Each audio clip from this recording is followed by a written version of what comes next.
Basura. Basura ang pumapasok sa bibig. Basura ang lumalabas sa bibig. Yan yung sinasabi ni BP Sara kay Attorney Claire Castro. Kasi naman, itong abogado na to, itong Yusek na to, kung ano-ano pinagsasasabi. Puro basura.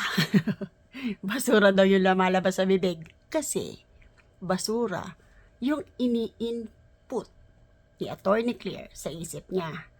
Ano goal? Ano yung pangarap niya?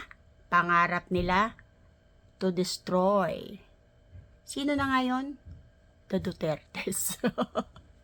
Yun. Yun yung reason bakit kanila hinire.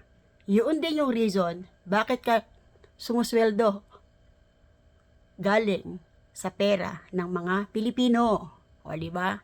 Destroy the Dutertes. Yun yung goal. Basura. Basura daw ang lumalabas sa bibig mo, Attorney Claire. Sabi ni BP Sara Duterte.